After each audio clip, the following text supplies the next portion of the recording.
Tournament শুরুর ঠিক আগে শ্রীলঙ্কায় পৌঁছানোর পর সাকিব আল হাসান টিম ম্যানেজমেন্টের পক্ষ থেকে যতটা অভ্যর্থনা পেয়েছিলেন তারও দ্বিগুণ সম্মান নিয়ে যেন টিম হোটেল ছাড়লেন। সাকিবকে গাড়ি পর্যন্ত এগিয়ে দিলেন দলের ম্যানেজার। বিদায় দেওয়ার আগে দলের অন্যতম সেরা তারকার সাথে করলেন কোলাকুলি। দল ফাইনালে ওঠেনি, তবে ব্যক্তিগত পারফরমেন্সে মুগ্ধতা ছড়িয়েই গল মার্ভেলসকে বিদায় জানালেন সাকিব আল হাসান। মাত্র 9 দিনের একটা টুর্নামেন্টের মাঝেই উত্থান পতনের কত কিছুই না দেখে ফেললেন সাকিব আল হাসান। লঙ্কার টি10 সুপার লিগে যখন খেলতে এসেছিলেন পুরোদস্তুর অলরাউন্ডার হয়েই। প্রথম ম্যাচটায় বোলিংও করেছিলেন। 1 ওভারে 7 রান, ছিলেন উইকেট শূন্য। বোলিং অ্যাকশন অবৈধ ঘোষণার আগে বল হাতে ওটাই ছিল সাকিবের শেষ ম্যাচ। সাকিব মনে মনে হয়তো ভেঙে পড়েছেন, তবে মুচকে যাননি। অনেক আশা করে ড্রাফটের আগে প্ল্যাটিনাম ক্যাটাগরি থেকে টাইগার অলরাউন্ডারকে দলে ভিড়িয়েছিল গল মার্ভেলস। বল হাতে দলের প্রত্যাশা পূরণের সুযোগ হয়নি, তাতে কি? ব্যাটিংয়ের ধারটা যে সাকিবের এখনও আছে, লঙ্কা টি10 দিয়ে সেটা আরও একবার সবার চোখে আঙুল দিয়ে দেখিয়ে দিয়েছেন। 7 ম্যাচে 45-এর বেশি গড় আর 215-র বেশি স্ট্রাইক রেটে করেছেন 136 রান।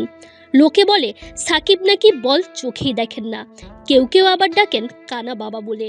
হেলমেটের ফিতা কামড়ে ধরেই 7 ম্যাচে 12টা 4 আর 11টা ছক্কা মেরেছেন। ফেরার আগে টুর্নামেন্টের সর্বোচ্চ রান সংগ্রাহকদের তালিকায় 4 থেকেই টুর্নামেন্ট শেষ করেছেন। এই সাকিবকে চাইলেই কি বাতিলের খাতায় ফেলে দেয়া যায় না। গল মার্ভেলসও বুঝেছে এই সাকিবকে দলে ভিড়িয়ে কতটা লাভবান হয়েছে তারা। এই যে ব্যাট হাতে এতটা ভালো করেছেন সাকিব আল হাসান, অথচ কে বলবে এই ক্রিকেটারের বেশিরভাগ সময়টাই কেটেছে নেটে কেবল বোলিং করেই, নতুন বোলিং অ্যাকশন নিয়ে কাজ করতেই।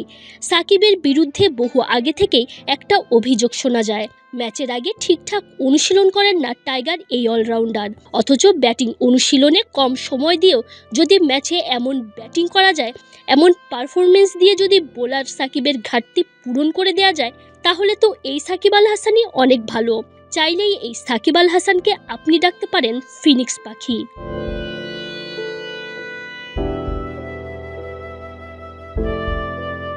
লঙ্কা টি10 সুপার লিগের সবচেয়ে বেশি যা চোখে পড়েছে তা হলো নিজ দেশের ভক্ত সাংবাদিকদের সাথে সাকিব আল হাসানের অমায়িক ব্যবহার। আর সাব্বির মোসাদ্দেকদের সাথে তো 2 মিনিট সময় পেলেও গল্প হাসি আড্ডায় মেতে উঠেছেন। এ যেন অন্য আরেক সাকিব। 2023 ওয়ানডে বিশ্বকাপে অ্যাঞ্জেলো ম্যাথিউসকে টাইমড আউট করার পর ক্ষোভে ফুঁসতে থাকা কোনো লঙ্কানরা বলেছিল সাকিবকে নাকি তাদের দেশে খেলতেই দেওয়া হবে না। ম্যাথিউসের বড় ভাই তো বলেই বসেছিলেন সাকিবের মাথায় নাকি পাথর ছুঁড়ে মারবেন।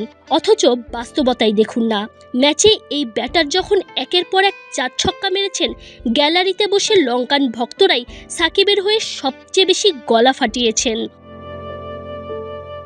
দারুণ একটা টুর্নামেন্ট শেষ করে সাকিব আল হাসান ফিরে গেলেন, তবে সাকিবের পরবর্তী গন্তব্য কোথায় কে জানে।